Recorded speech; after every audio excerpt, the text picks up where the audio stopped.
Hi everyone, welcome to episode 8 of the No BS Pagan podcast.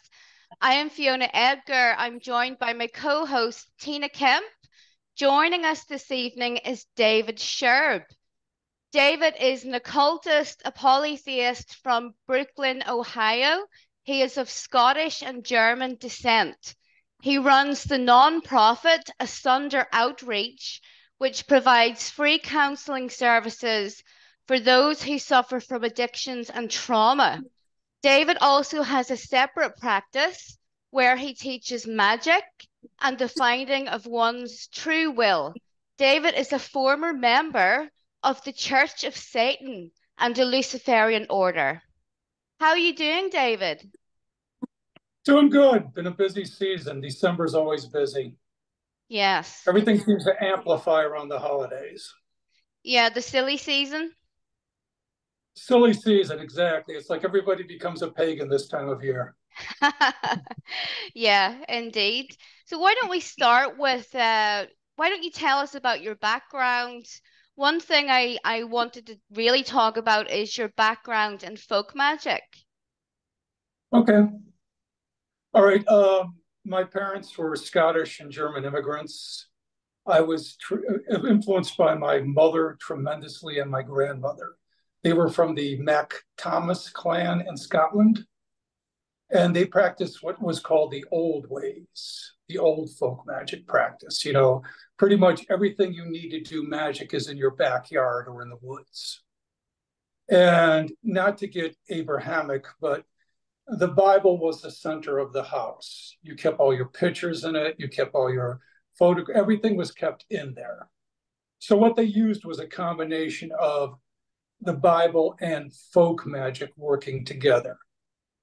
I mean, they would have definitely been considered heathens and pagans by today's practice, because it's just a matter of the fact that if you don't go within the frame of Christianity, you're considered a pagan or an outsider.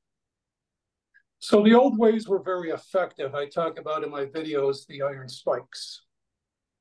I use these a lot. And it's important with the spikes is to get them from the railroad where they've been used, because that kinetic energy from the train going over it and whatever is going on in that train radiates into the spikes. So the spikes represent protection, strength, the true will. And I have them all over my house. But back then, which it should be like that nowadays, to tell you the truth, the wise woman was centered to the community. You know, the wise mother, the crone. You had to have somebody to introduce you to her. You couldn't just go and see her. She was the nucleus of the family. That was the role of my grandmother and my mother. And, you know, they could use very simple things like, you know, a verse, an intention, a prayer, and it had a lot of power behind it. That old saying, they could take some chicken bones and mess up your life really good, and they could. It's a very powerful practice, and it was foundational in my life. My father and all the men in my family, they were Scottish Rite Freemasons, because when you came from Scotland to Kentucky and migrated here, the only way you could get a job is to be a Freemason if you're from Scotland. And they worked in the automotive industry. So there's a lot of occult tie-ins there. So I grew up with that practice, and it translated into eventually going into the Church of Satan for 2 years, getting involved in the S&M community, and then I translated into a Luciferian. But what that was all foundational on is the fact that everything I do is basically turning pain into power. How do you take your pain and turn it into something you can use? That is the foundation of all of my work and all my practice. And I saw that with my mother and my grandmother, that absolute hell they went through and how they were able to take that energy and take that pain and to use it effectively for their family and those around them. So was that similar to the hoodoo traditions in America? Folk magic is basically it's very nature-based. It's animistic. It's taking like water from a tree stump after it's rained, and you can actually use that water to help heal wounds. It was all the things that were around you. It was very much based on the seasons also, like what to do on certain seasons, like what months were bad months to do any type of practice during. Like August is a horrible month to do practice during. August, the veil is very thin, it's chaotic, so there would never be any practice in August. So it just correlates with the cycles of the earth, with the cycles of nature, and works with it. It's very natural law based. It doesn't go against natural law, it works with it. Very and what we're seeing right now in terms of magic and practice is all these violations of natural law, and that's why everything's falling apart. David, is it very hot where you live during summer? August is boiling. It's scorching. Right. No, because I live in Italy and summers here are so brutal, and I get it why it's during summer you don't do anything at all, including magical work, because it's so, well, the heat, for instance, it messes with your mind. It does. It does. It actually causes people to go in psychosis in some places. Yeah. Because it makes you angry. It makes you agitated. It's hard to focus. Yeah. Yeah, absolutely. I experience that here during summer. I get indeed agitated because it's so hot and I have all this energy. I don't know what to do with except just sit somewhere and sweat it out and not do anything at all. Because the moment you do something, well, you become irritated very quickly. And even people around you, their temperament is bad. Then you have the bugs all over the place, which can make you miserable. And even the animals are irritated. So the whole ecosystem is angry and agitated. Yeah. It's just like certain. Go ahead. I'm sorry. Astrologically, it's connected to the heliacal rising of Sirius, which is a star that was connected with madness and, the dog days of summer when people were psychotic and hot and there was a lot of like disease, because of the heat and things like that. So it's amazing how kind of folk magic always seemed to be in line with astrology, which is based on the natural seasons and cycles. Absolutely. It absolutely. And also certain days of the week, like Sundays, Mondays, and Wednesdays are horrible days to do magic. The energy is bad. It's just off. I never ever do practice on Sundays, Mondays, and Wednesdays. I'll do an intentional practice, maybe set out an intention, but to do any ritual work, those days are toxic to do it on. It's just the energy levels are bad, especially Mondays. Mondays are very bad to do practice for me. So I don't do it. Have you ever tried and had like a really bad result with it? Or you just instinctively know not? It's just, it doesn't seem to have like an energetic flow for me. It's hard for me to center. Even in the counseling work I do, I try not to schedule things on Sundays and Mondays. I try not to. Because it's just people are very, very, very out of sync. So again, I do go with the correlation of natural law and seasons and how things flow. Why don't you tell us about your nonprofits, David, and how did you get started with that? In 2000 and I'll see you, Sandy, my friend's name. Thank you, Sandy. In 2008, I had a pretty bad year, pretty bad season. And I was put on disability and I was having some issues with my health. It was all just a combination of things. Bipolar disease, which is in my family, manifested powerfully, and I was just having some issues. The order that I was connected to, the Luciferian order, was definitely going in a direction I didn't want to go. And everything just started collapsing. And from 2008 to 2010, it was just an abyss. It was the dark night of the soul, basically on steroids. I lost my mind, I lost my friends, I lost a lot of things. And I thought, well, if I don't do something, I'm going to die, literally. So literally, I started going down to the area of West 25th, outside of Brooklyn here in Cleveland, which is basically the hood, putting up flyers offering to see if I could help people. The only way you can get out of yourself is to get out of yourself, literally. So I started working with gangbangers and the Latin Kings and, Swing on Sight family. These were all gangs, and offering them help, offering them counseling. And it was crazy. It was wild, dangerous work. And some people heard about the work I was doing, and they wanted to start helping me in doing the work. So in 2012, I got some sponsorship, and basically what I do full time is counsel people with drug issues, trauma issues, and from every race, creed, color, belief. I don't care who they are. If they need help, I listen. And to tell you the truth, 99% of the work I do, I'm telling people what they already know. They just got to get out of their head. So I understand addiction, I understand trauma, and I understand the fact that right now, especially the past 3 years, people are hurting. They're hurting desperately.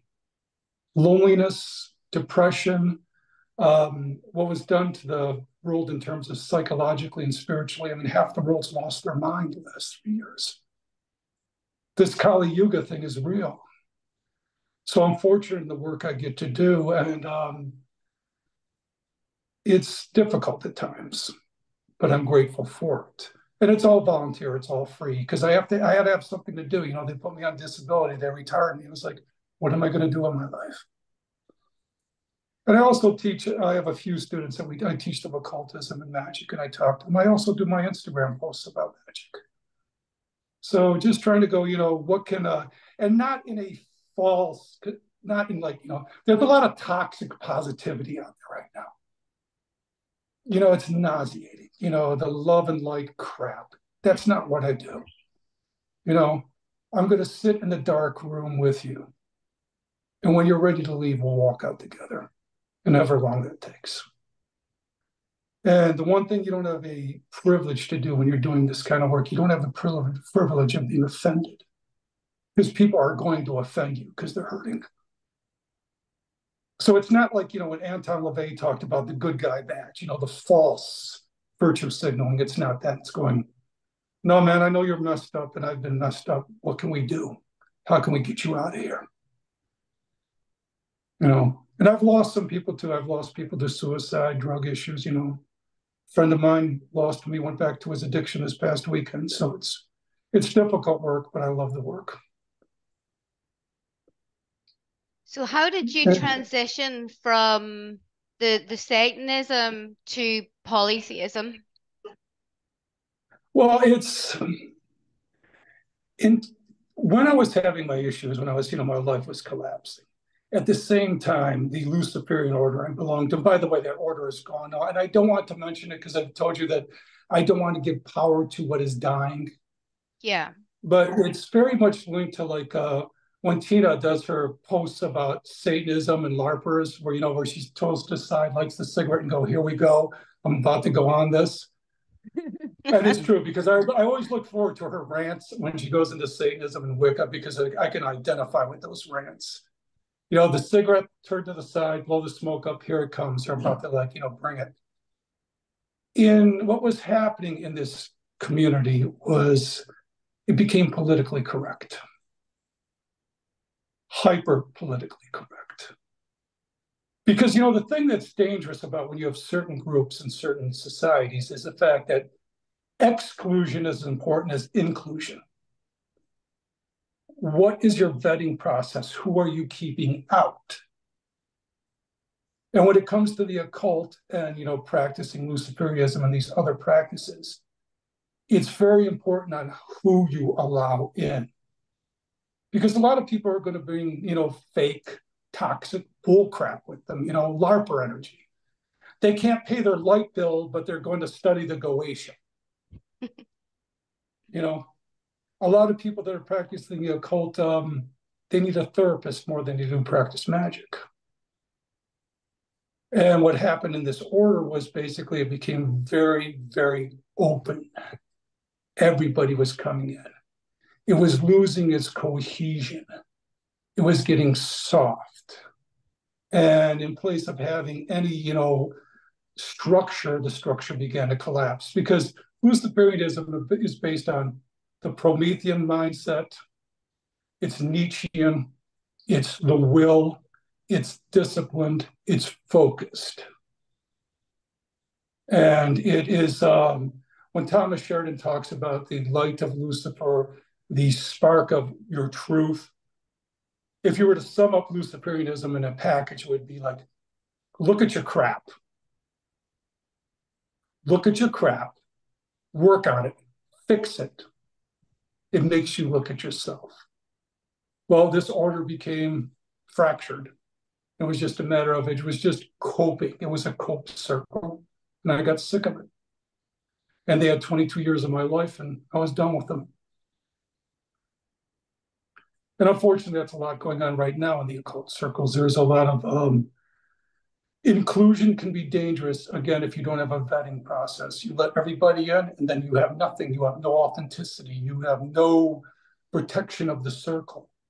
It's just fractured.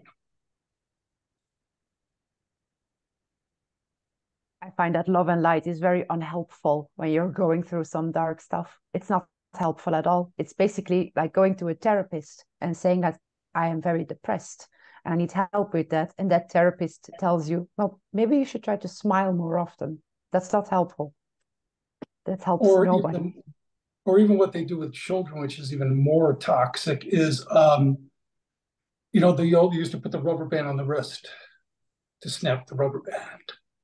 Or if you go to see a therapist and they say, well, how can I help you? Well, it's like, what the hell are you telling me? Why am I here for if you're telling me, how can I help you? You have to give people tools to get through their pain, but they can't be tools that aren't effective. Light and love, if it's done in a virtue signaling way, is irrelevant. It will help people with nothing. It's, again, it's look at your crap. We know what we're doing to ourselves, but a lot of times we just don't want to face it. And it's not easy. With the people. Yes. Go ahead. Sorry. Go ahead, David. Sorry. No, go ahead. Go ahead, please. Well, it's I don't know if you're familiar with the channel of Jerry Marzinski, but have you experienced that also with people who are very addicted, that they have spiritual attachments, sometimes even to the point of possession?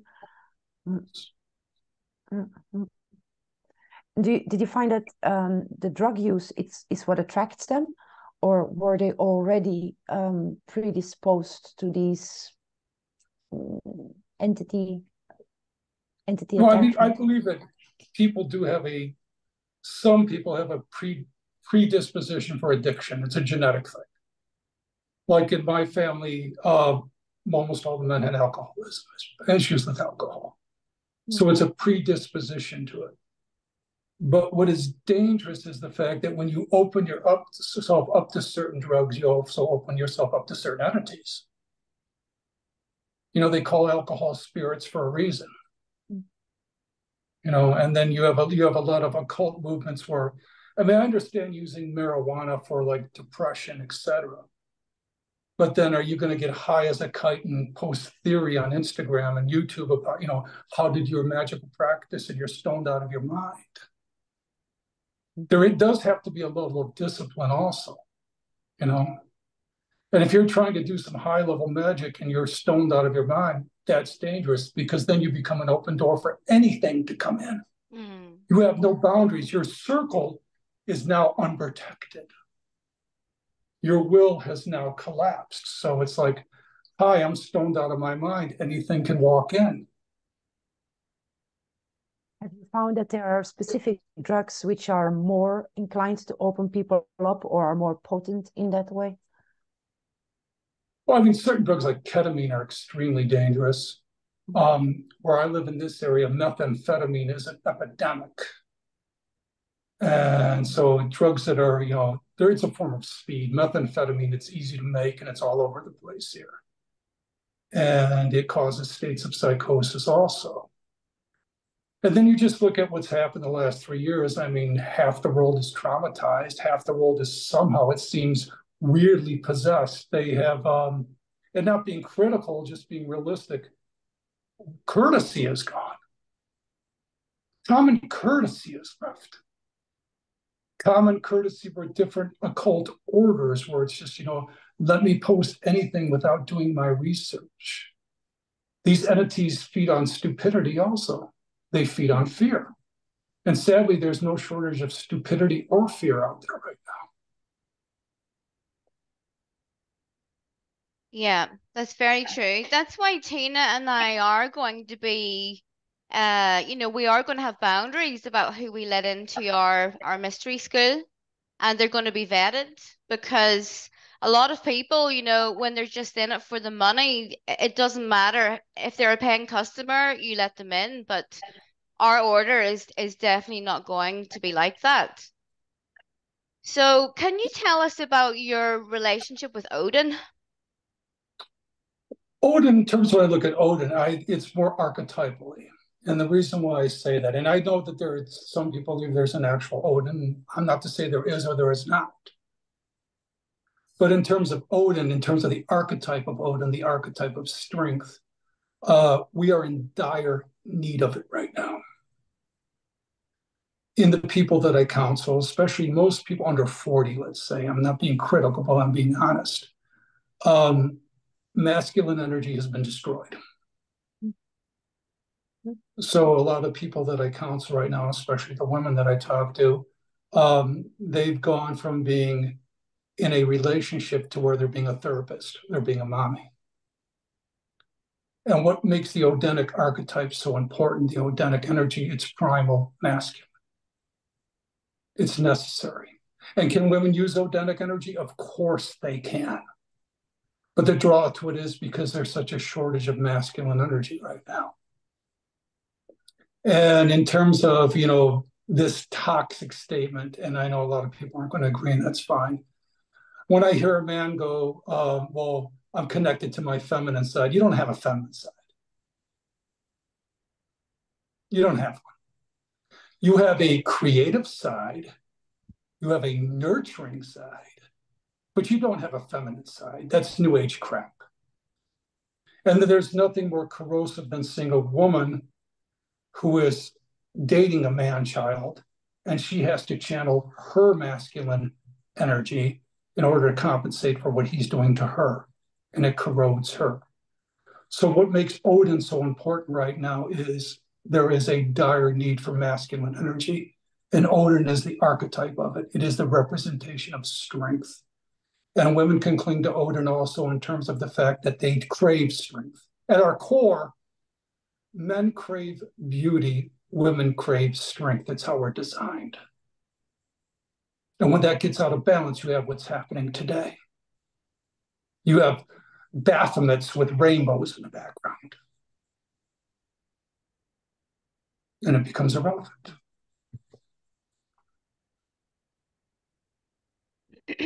Sorry, I didn't mean to lecture. It's just no. It's don't take our silence for anything else but pure fascination. But yeah, I have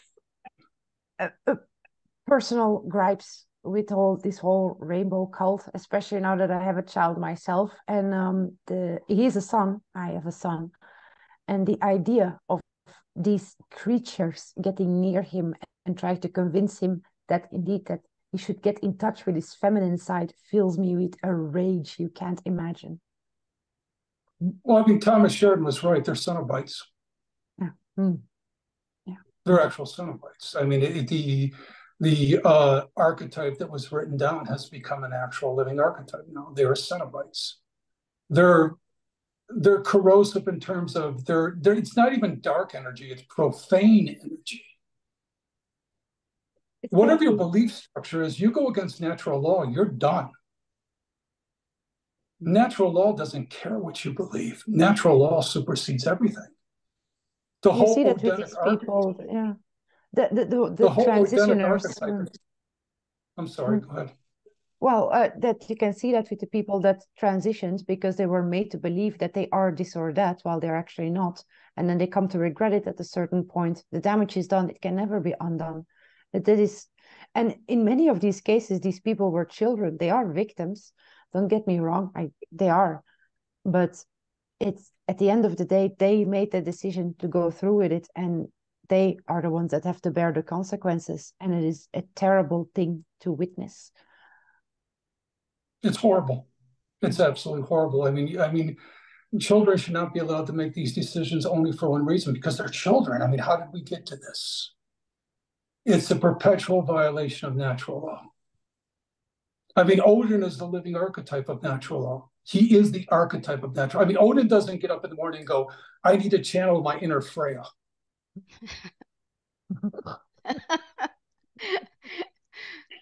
Yes. And what are the consequences of this woke culture, in particular on young men, who always seem to be forgotten about unless they're trying to transition into women? It's chthonic in a negative sense. Chthonic culture, when it is based on channeling dark energy, is fine. Chthonic culture, when it becomes corrosive and a parasite, is when it's dangerous. Everything about that culture is parasitic. It goes against natural law. It feeds on itself. It is, when I talk about, you cannot negotiate with that type of evil. There is no negotiation. You cannot, because it's insane. It hates itself. And it keeps sticking its tentacles into places that it doesn't belong. I mean, I have gay couples on my street, a few of them. They actually support the work I do. They find it to be profane because it is profane. It tries to get into all types of cultures. I mean, again, it made it into some satanic cultures. It's like, leave the kids alone. That's profane. That's violating innocence. The two worst things you can do, whatever your belief is, if you violate other people's rights and you violate innocence, you're done. You're done. And I don't know where this has come from. I mean, if you look at the Satanic Bible, and no, I'm not advocating it, but I can say this. If you move some of the satanic symbology out of it, it's basically a self-help book. Yeah. Mm. Yeah. It's a self-help book. And if you read the book, one of the things that Anton LaVey talked about was, do not harm little children and do not harm animals unless for food. That's in black and white. Yeah. Now, Anton LaVey, whether you agree with it or not, he had a handle on natural law. He was influenced by Nietzsche. He was influenced by the Odinic mindset. He knew these things. And now you have this belief that's being bastardized from like the Temple of Satan. They're just a socialist Marxist group. They're bastardizing all his teachings. It has nothing to do with Satanism. Nothing. It's rubbish. Yeah. Saw the pictures of Satan making transgender clothes for children. What the hell is that? Yeah. Unfortunately, we can see that in that destructive influence through polytheism now. The universalism, the wokeism, and if you're not following that crowd, you tend to get attacked through social media. Oh yeah, I'm sure there'll be some flack for this today. Yeah. I mean, I don't care, but there'll be flack, but I don't care because again, it's parasitic. It's going to feed on itself. Yeah. And did you ever have any involvement with the New Age? No, no. The New Age and Christianity are parallel to each other.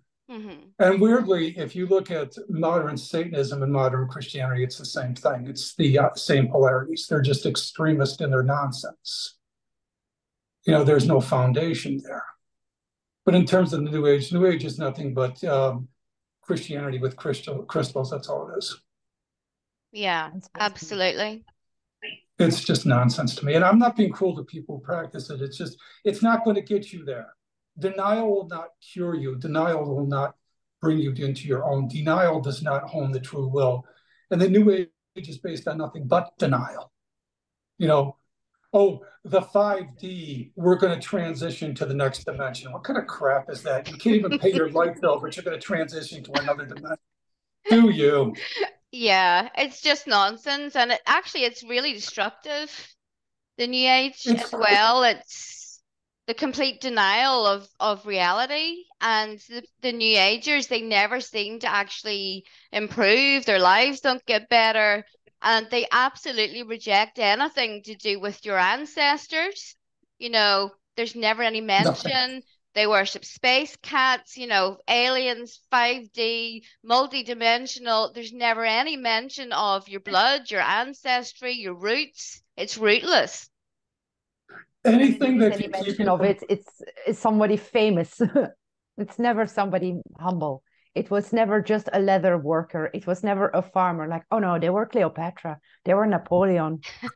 They're always so proud of their last life. What have you Yeah. done in I this mean, life now? their life is a mess right now, but they got it good about 200 years ago. They nailed it to the wall 2 years ago, but right now their life is a mess. It's corrosive in terms of it does everything except for make you look at your own issues. Again, you got to be able to go in that dark room and sit down with somebody and make them look at their crap. I've had to do it.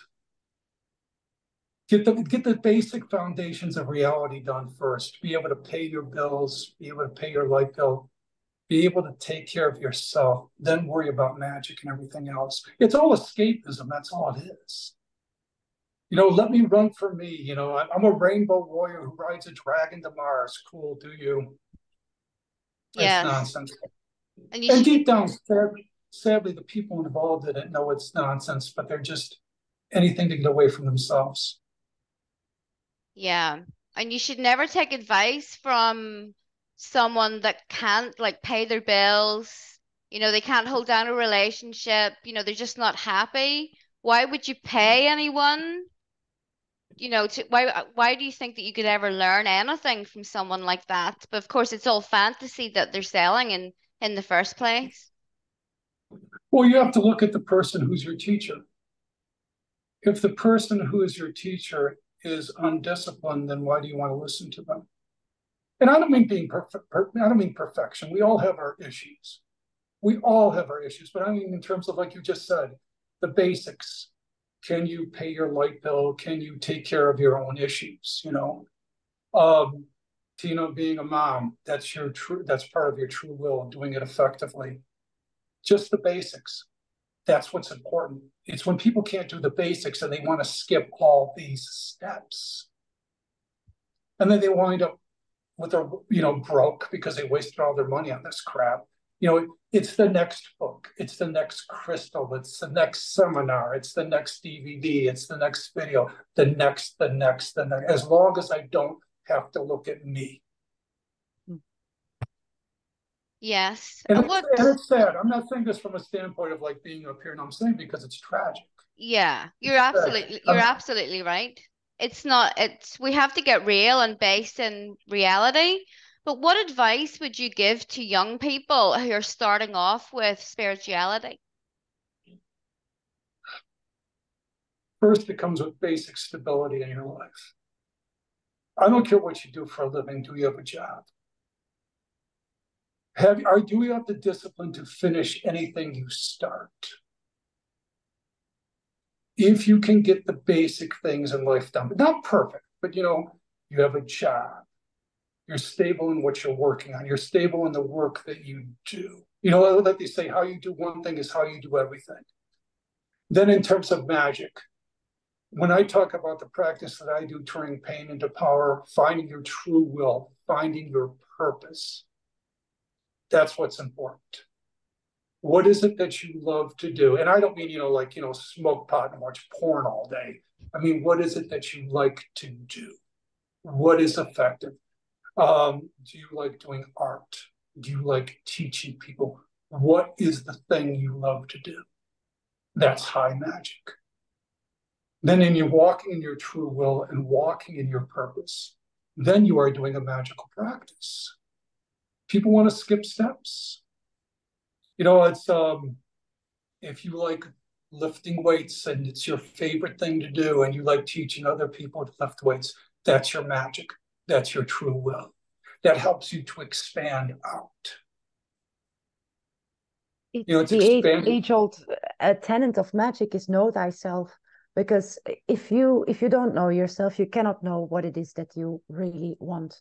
One day these people, one day you are a Muslim, the other day you're following Shintoism, the next day that you're a Jew, the day after you're all of a sudden become, I don't know, a magician, a Satanist. These people have no direction because they don't know themselves.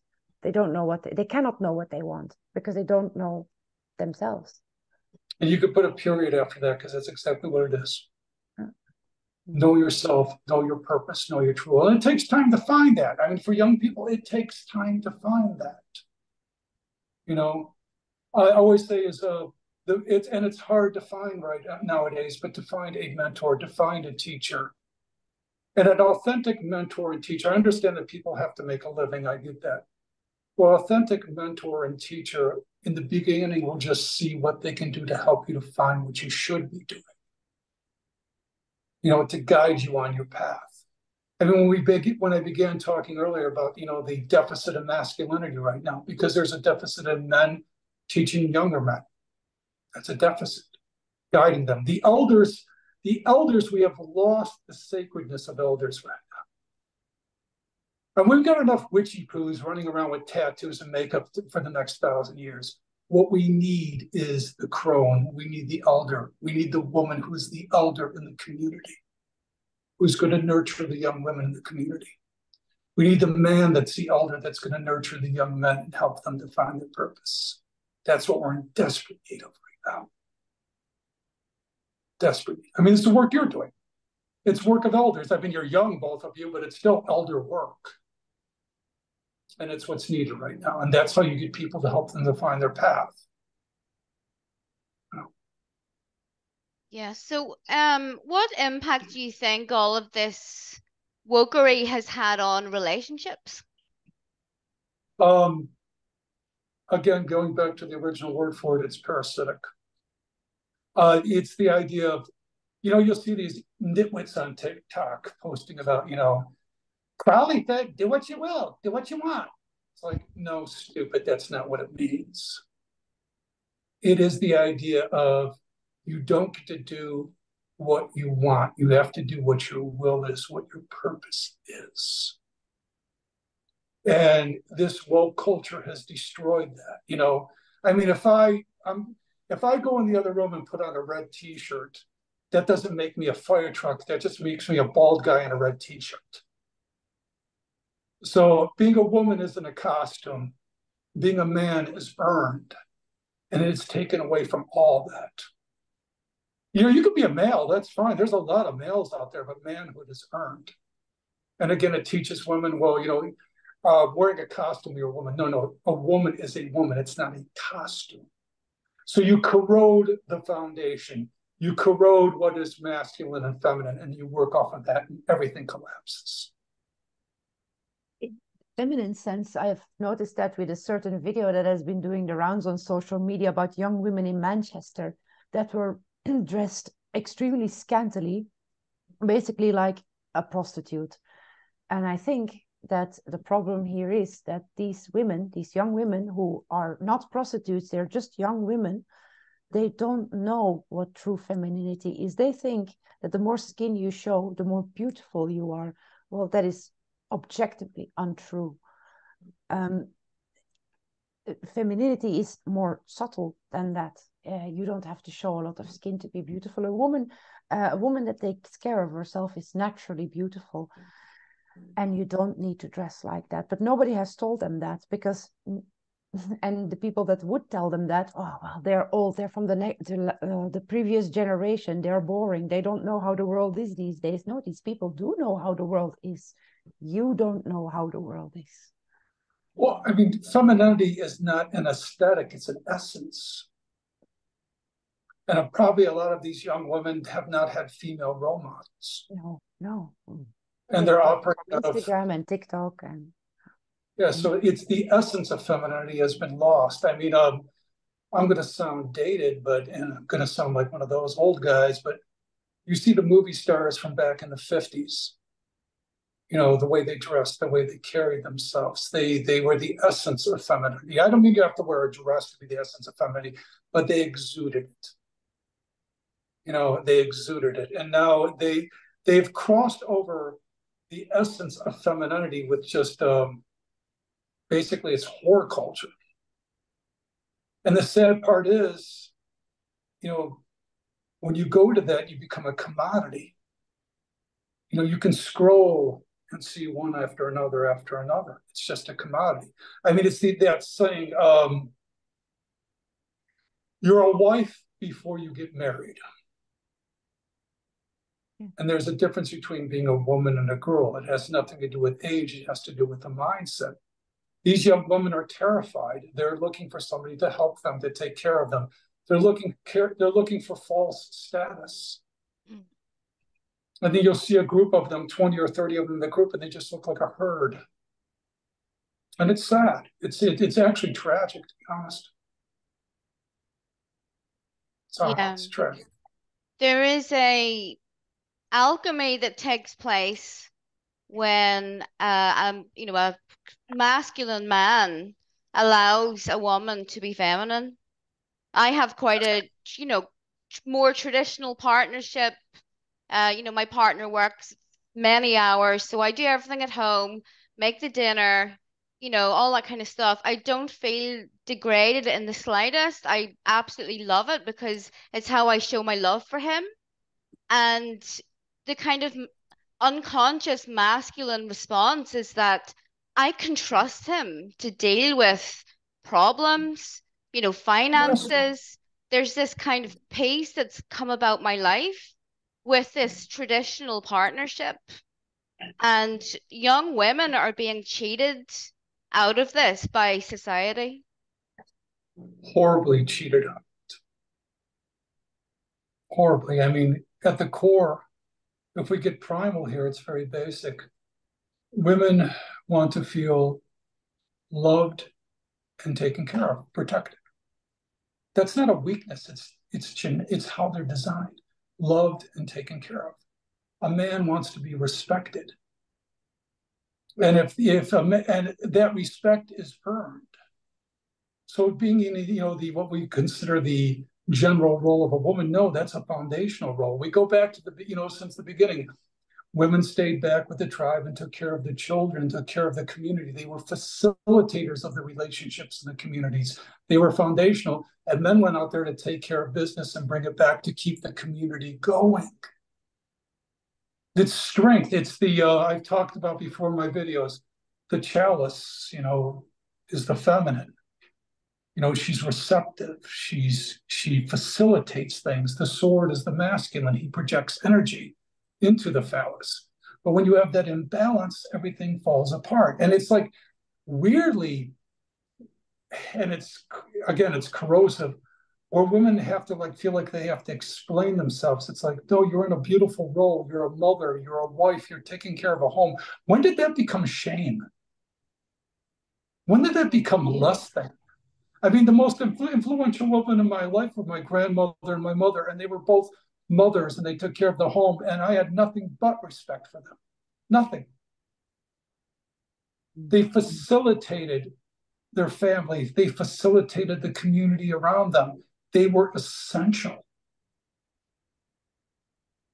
There is this idea now that you need to, as a woman, first be stable and have an established career, and then you can start thinking about having children. Well, that is just not true at all. You're never going to be ready for a child. Never. There's never a right time. No, never. And nobody could have prepared me for what this is. No, you have to experience it. And that whole fear of, I'm not going to have enough money, don't worry about it. You're just made to believe that you need a lot of things for the baby that you're going to use maybe 5 months, and then you're never going to use them again. So all of those fears, most of those fears are very unfounded to begin with. And also the idea that, well, if I have a career, I need to put my child in daycare.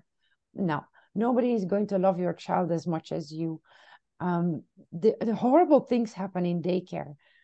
We hear horrible this things often. I would never trade a career for this time that I get to spend with him while he's still a baby. I'm still young now. I counsel women that are in their late 30s and 40s right now, and they've had that, and they have nothing but regret because they never had the child. They never had the family because they got things. Okay, I got my apartment. I got my fancy car. I can go out on the weekends and go with my woo girlfriends and be miserable. When they're walking around and they see the woman with her husband and the baby in the carriage, and they have nothing but envy because they have no legacy. And it's the foundational thing of going back to it. A woman multiplies a man in every single sense. When a man protects and takes care of her, she multiplies him in terms of his household, his family, his children. She's the multiplier. So what do they want to do with this woke culture? They want to destroy that which multiplies.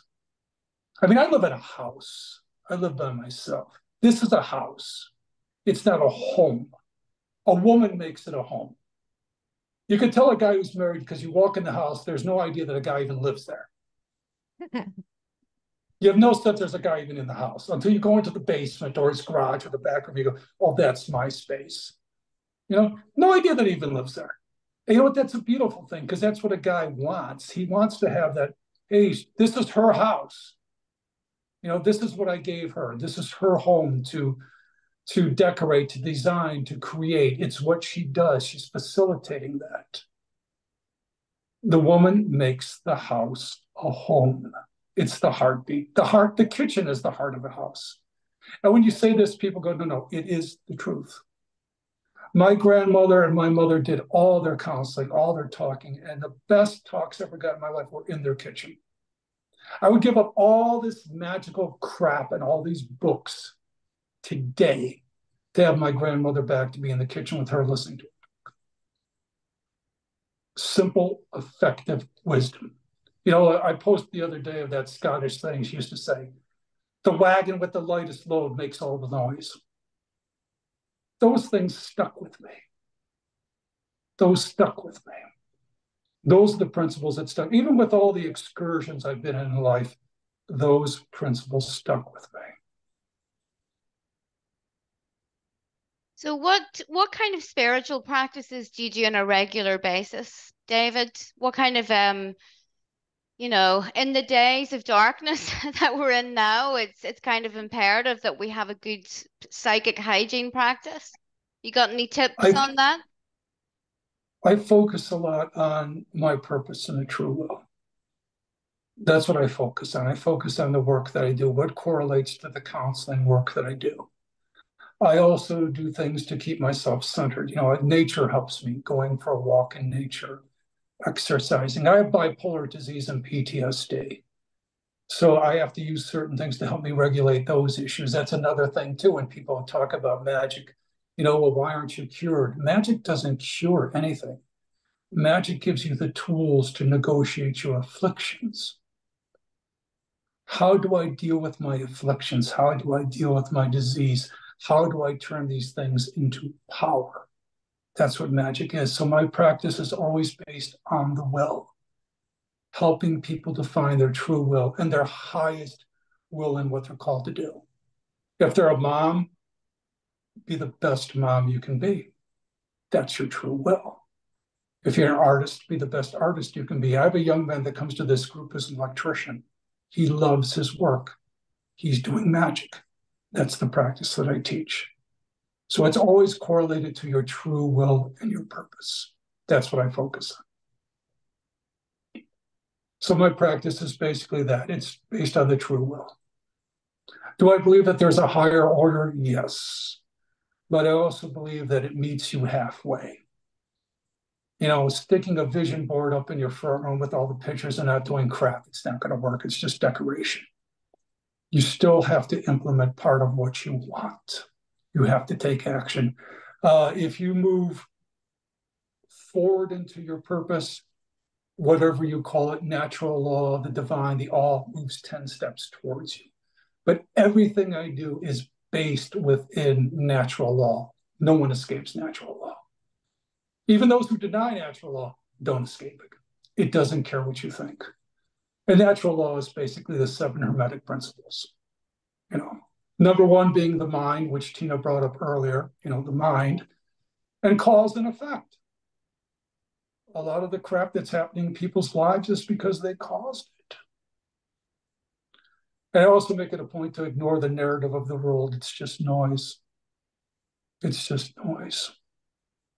It's not denial of what's happening in the world, but if I can't affect it, I'm just wasting my energy. It's, work within your own community and work your way out. You've got people that are posting about what's going on in other countries and they live down the street. It's like, why don't you worry about your neighborhood? Help the people around you. Community, try, work together. So that's my practice. That's beautiful. Anything else you wanna say before I get on to the astrology? How can people get in touch with you? I'm on Instagram. It's Sunder Monk. Just DM me if you want to just tag me after this video as Sunder Monk. They can in my Instagram, also on Telegram, a Sunder Monk, and all the work I do is free. Okay. Everything I do is free. Okay, I'll drop your links below this video. So I'm just going to talk about the astrology in December. We have the planet Neptune going direct, and that's tomorrow. And when Neptune was retrograde, the rose-tinted glasses fall off. So now that it's in direct motion, there's a softer energy coming in, but be careful that you don't fall for any illusions or fantasies. We have a new moon in Sagittarius on the 12th. It's conjunct Mars, which is great for initiating something, high physical energy levels, but it's also square Neptune. Neptune is all over the astrology this month. So Neptune is a very soft energy. It dissolves. It can make us more prone to illusions and things like that. You have to be careful not to watch your temper, to lose your temper on the 12th with that conjunction to Mars. Then we have Mercury retrograde. Oh no, not again. It's on the 13th and it's going retrograde in Capricorn. So with this sign, it's an earth sign and we are reviewing some things that will actually lead to long-term stability, but it may take you to take a good look in the mirror and to focus on your shortcomings, your shadow and all of that stuff. This is a great time for you to do that. So Mercury is retrograde until January 1st, and then we have the shadow period after that until January 20th. On the 16th of December, we have Sun square Neptune again, Neptune again, and this can make us feel a bit confused, a lack of direction. If you're prone to autoimmune issues or even your energy levels, then you may suffer a little bit, but it's only for a day. So the Sun enters Capricorn on the 21st, and this is also the winter solstice. So if you're following the Germanic Nordic gods, it's a great day to honor Balder. On the 23rd, Mercury retrograde enters Sagittarius. And this is when you start to review your spiritual beliefs, any beliefs that you have. It's definitely not a good time to travel with that sign there. So I would avoid that. On the 26th, there is a full moon in Cancer. It's the last full moon of the year. And actually, it looks quite nice. It looks like a good one. It's sextile Jupiter. It's trine Saturn. It is a really good time to look at your ancestors or your family on both sides, the maternal and the paternal sides of the family. So on the 27th, then Mercury is square Neptune, and it's also conjunct Mars. This is like a red day for the psychic weather because people are going to be wound up about all kinds of nonsense and stupid shit that is not based in reality. So just avoid that and go into your spiritual work. Then on the 28th, Mars is square Neptune. So kind of energy drain, feeling a bit physically tired. Don't expect too much of yourself or try and push yourself too hard physically on this day because your energy is going to be lacking a little bit. So then on the 29th, Venus enters Sagittarius. Venus is the planet of love, pleasure, beauty, and in Sag, she is much more lighthearted than Scorpio. So that's something to look forward to. Your love life may become more adventurous. If you're not in a relationship, you will get more pleasure from Jupiterian pursuits such as travel, foreign countries, studying, learning, higher knowledge, and all of that good stuff. Finally, on the 30th, Jupiter is direct in Taurus, which is great because now we can make more progress in terms of our spiritual path, finances, because Taurus is connected to finances and stability. So in December, it looks a little bit up and down, but I think that we're ending the month on a good note. So what do you have to say about, what do the runes have to say about this month then, Tina? I only have one that stuck to my fingers, which is very appropriate, I must say, for also the talk that we were had just now, because it's this one, and it is actually, a lot of people think Odel is, or Tala is the rune of Odin, but this one is much more of a rune that would represent that god. It actually represents him standing there in his cloak swept behind him in this warrior priest aspect. So the battle frenzy. So when everything is going on around you, you have that one guiding force that is almost shamanic, as it through rhythm and through song almost guides you towards victory through that the haze of battle is the guiding force behind a victory, if you will, a personal victory or an actual battle. It doesn't really matter. Both are battles. And some battles are fought up here and otherwise others are fought out there. But at the same time, Odin, being the god that he is not just a warrior priest, he is also a shaman in the most authentic way you can imagine, because he's also a god of poetry, of word song, of how we learn through stories that have been passed down through generations, and they become part of our tradition. And what becomes a tradition is because these things work. They work how we impart knowledge on the next generations, because they're so powerful, because they've been spoken by so many mouths, imagined and envisioned by so many minds. They become a power force of themselves. It's a good thing to pass on to others, to young people especially, because it inspires them up here as well to use their imagination, to become creative like Odin would.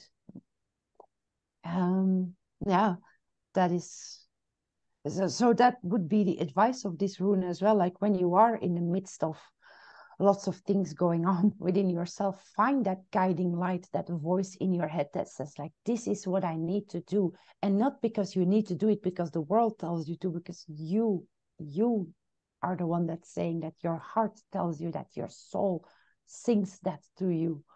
You need to find that and go with that. And yes, of course, sometimes you will have to do crappy things like, I don't know, get a job that you don't like just to get you through, get you to ends meet, to get you to pay your light bill. But if you accept it, that it is just a means to an end, it becomes more manageable. It's not the end all be all.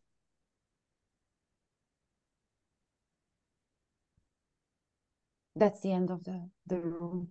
That was beautiful. Very nice. Yeah, so we have to be centered within ourselves always, no matter what the astrology is doing, the rest of the world, different countries. We must always find that. We all have that place in ourselves. Yeah. Anything else that you want to say, David? No, it's just I was just listening. Excellent, by the way.